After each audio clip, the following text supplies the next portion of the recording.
met a good friend. Life cut short by his own hand. Everybody but his old man. Also, so my first question is, how would you describe your sound? I know I was struggling to kind of pin down a little bit during the review I did of the album. I think it's more because these are such story songs and stuff. The sound has always been there as a support. Um, most producers I've worked with have always said, if we're making a movie here, your voice is the star kind of a thing. That's a good way of looking at it. And for a long time, that's how I made records. Basically just position the mic closest to me and we'll capture the room essentially. But this new sound is of, I like to say, great speed, flash, and volume. And it's kind of this interstellar mashup of all these things I love about great country and Americana music. This album's got these driving drums and synths and baritone guitars. And yeah, it's a mashup between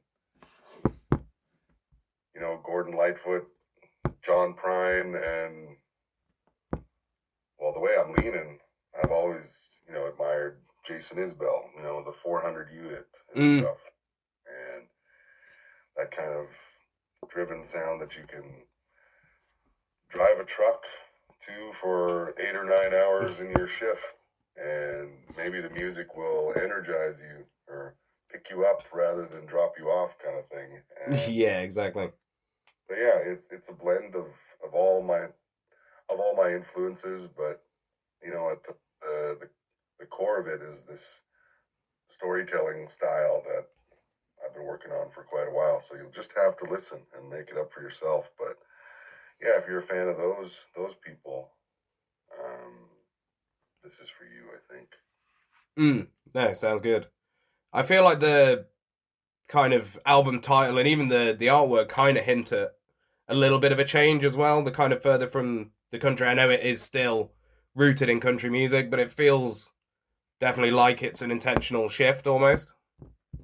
Yeah, it's a bit of a double entendre in a way, where it's like I'm trying to leave this place of my origin, Peguis First Nation, Peguis, the Peguis First Nation where I'm from. It's a reservation about an hour and a half north of Winnipeg, where I'm from now. So further from the country is very much about, I've come a seemingly long way so far, but holy smokes, the sun is still millions of miles yes. away, kind of thing, and from here to the place where all my peers that I admire are, Nathaniel Rateliff and Tyler Childers and Jason Isbell, like I mentioned. This is the geography that I want to occupy, with Sierra Farrell and Margot Price and all my favorites that I see at these festivals. Yeah, cool.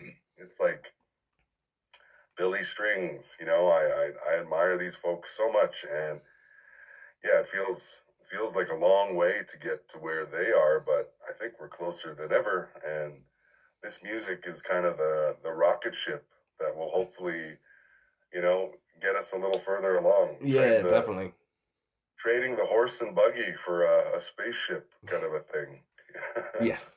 Yeah, sounds good. Are there any kind of stories from the album? I know you've touched on Damn, wasn't it, that you'd written in New York on your kind of social media and stuff like that? Is there anything else you'd want to talk about from the album? Any of the stories that spring to mind? Yeah, I have a song on there, All the Same, track 3. And that song is, how we're all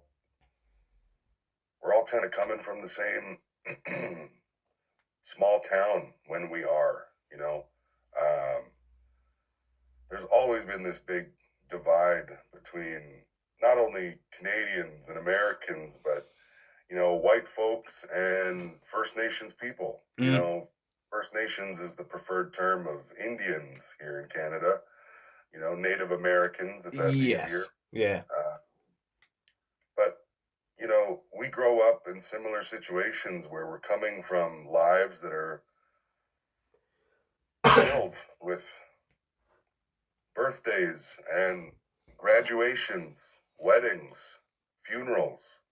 We're coming from homes where families have struggled with addiction, with separation and divorce, different levels of it, all these people. And it's in those things that we are so similar and closer than we think.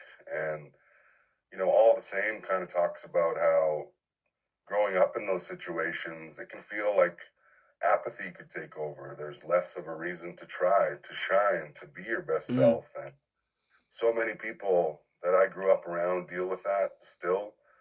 I still feel the effects of it in my family, all different branches. It's not a thing that goes away just because you find a little bit of success in music. Like I'm thriving and being successful, despite, you know, being born in a situation that was kind of designed for me to fail, put on a reserve, put out of the way. Yeah. And, you know, like a lot of my family and people, and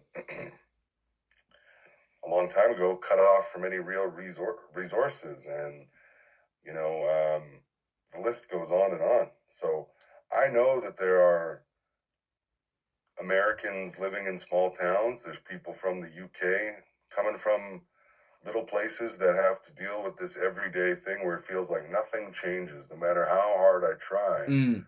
It's all the same. So why bother? Why bother being good? Why bother? Let's just give in to the thing that wants to keep us apathetic, and I just refuse. So I tell a few stories in that song that I'm really excited that people will hear. Lends itself to realness, this grit and heartache that I've lived through and seen. And I've witnessed it take people from me. I've witnessed it take people from themselves.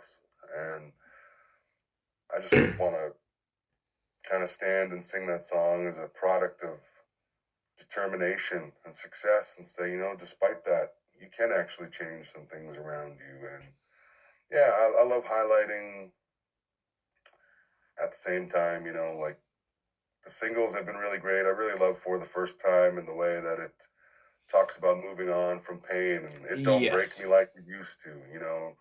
My father has made an appearance on this record again. You know, he passed 10 years ago now, and it's been such a flash.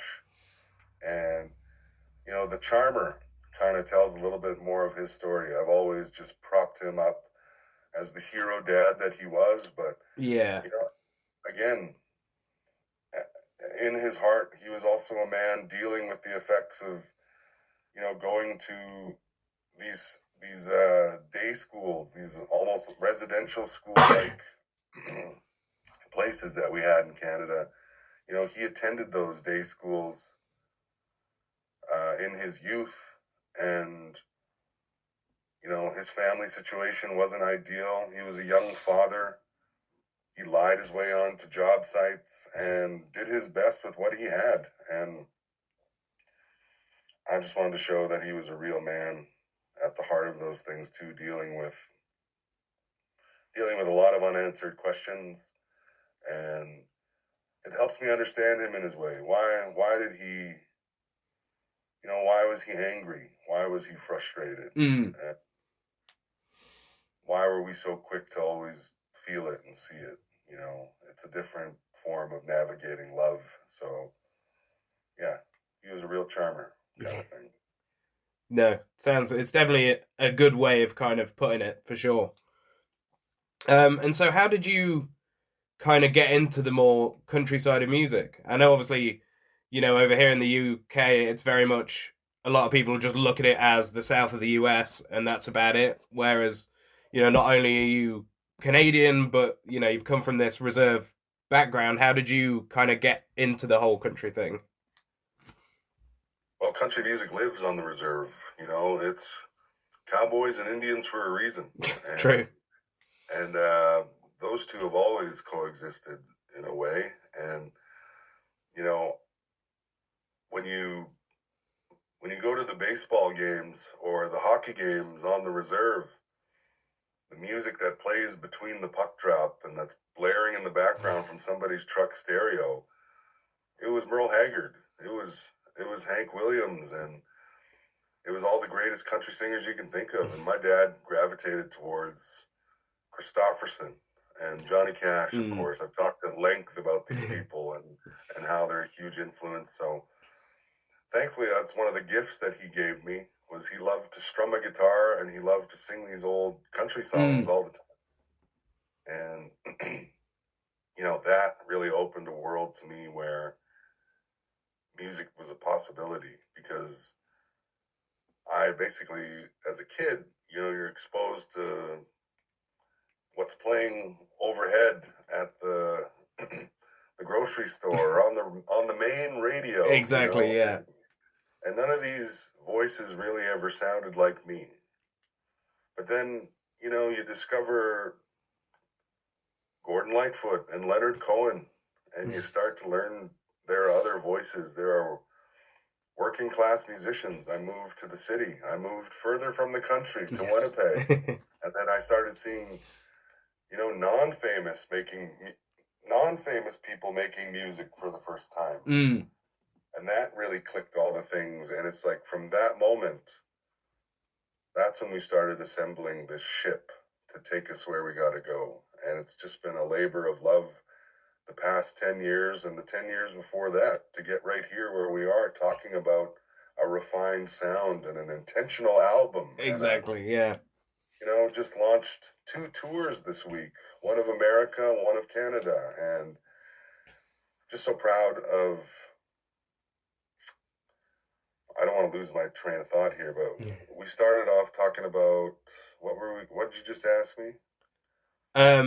How you kind of got into country and yes. And you know, I very much owe it to that place, because if you're driving the same highway in a circle from a small town, like, you put on a record and you just cruise around doing your daily life kind of thing. And music was always so therapeutic to me. I always connected with it. I wanted to know who wrote it, who produced it, and the players. And yeah, so coming from that kind of a place, it was easy because I'm from the country, man. I grew up there, you know, just like kids grow up in a holler in the States. Yeah. You know, we're coming from the same hollers that got people with issues. And this record is, you know, the mirror of my life. I'm trying to show people what I've seen, what I've lived through, what I've seen others live through, more importantly, too, sometimes, and shedding light on where I come from and bringing it to the world. That's such a Tyler Childers thing to do, you know. Yeah, and definitely. So that's what I'm trying to do, staying authentic to the origin and bringing that origin to the cosmos, kind of thing. No, sounds good. And I know, obviously, the album's only just dropped, but I imagine there's probably some kind of songs still kicking about in the pipeline. Have you got more music that you're wanting to put out?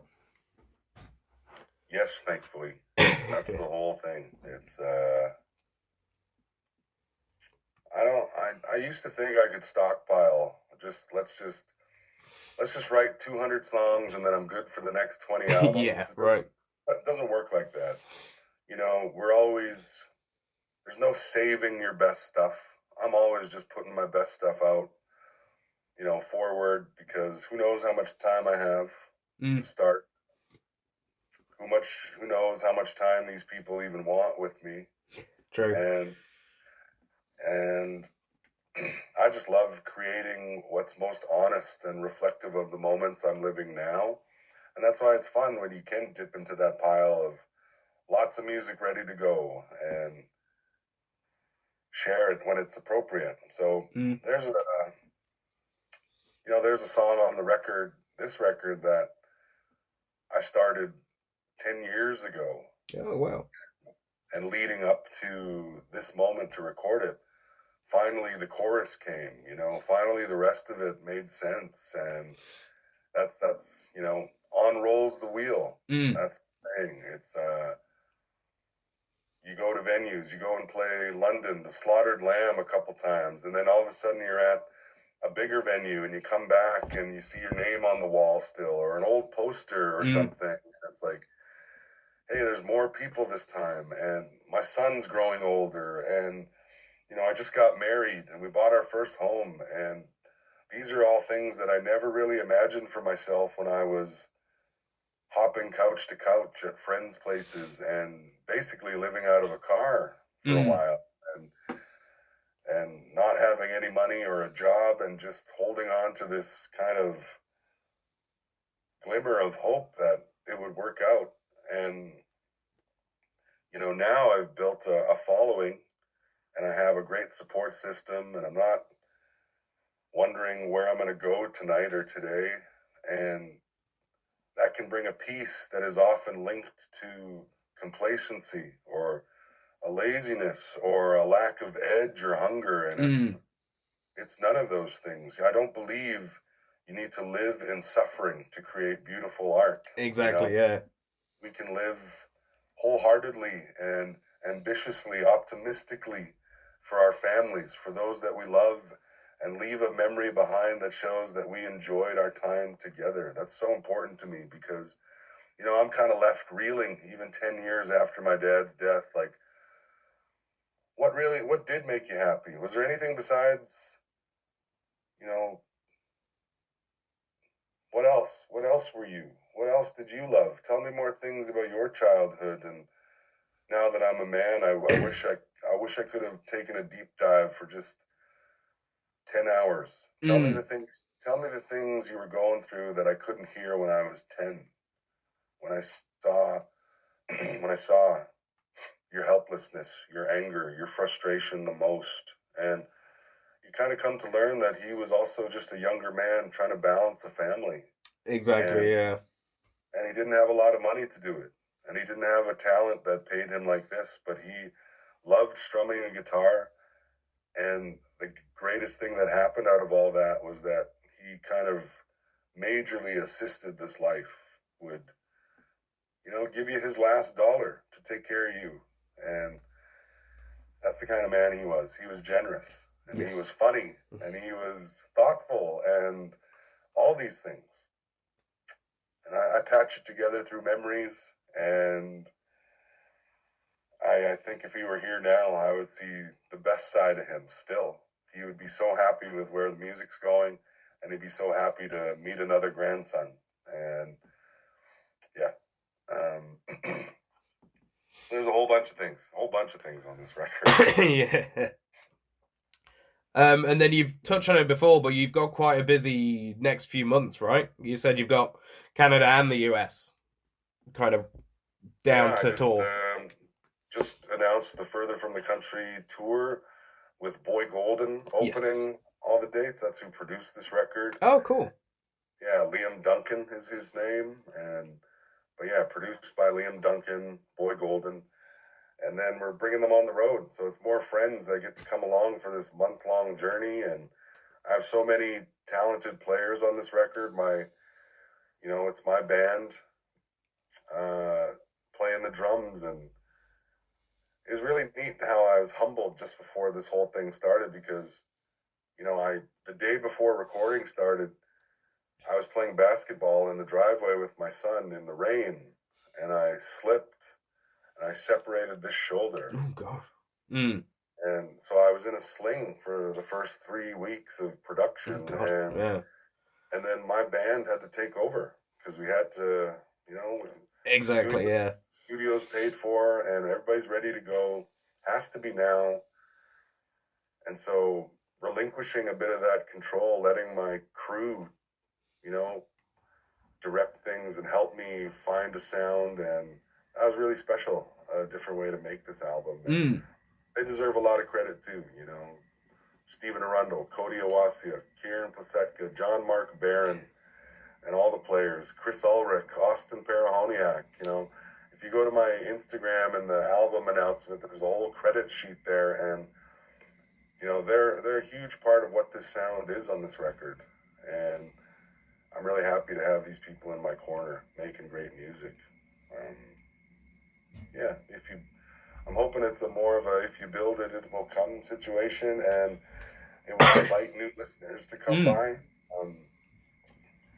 I've been known for a sit-down folk show for quite some time, and now, past few years, Stand in the Joy, Standing in the Joy. And the last record, it's about lifting yourself up to be seen, to be heard, and to project out loud without fear that I'm having a great time, I'm happy, and I'm more determined than ever. Look how much further along we are than sleeping in that car, than exactly.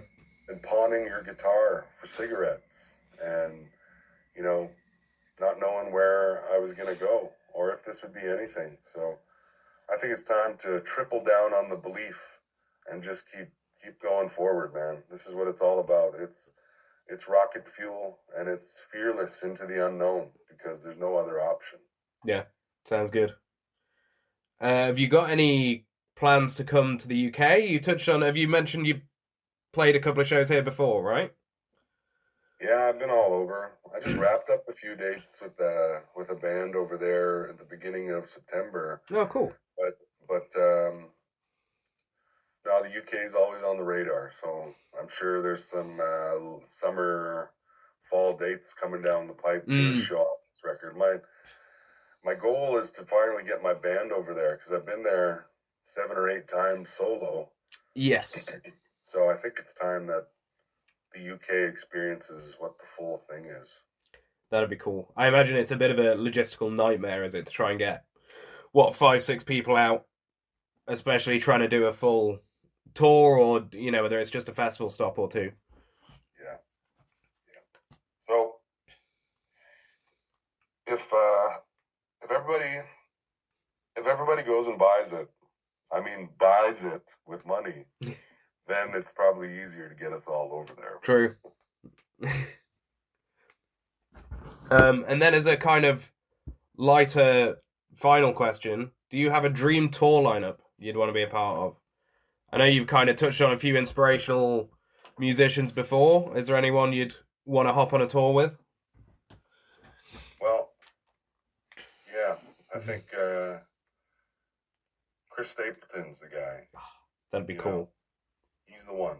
And yeah, if you can't bring a show, I'm always holding myself to the caliber of what he does in such a way. I've toured with some pretty great people, but in addition to that, I'd love to spend time with the guy.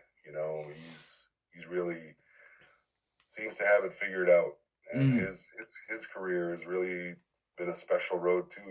He was a songwriter in the background for a lot of years before he just stepped up and said, it's time to sing my own song. And I'm still waiting for that moment, somebody like Kristofferson did to John Prine, for somebody to say, hey, play your set again. And then I just got to let everybody know who knows who you are.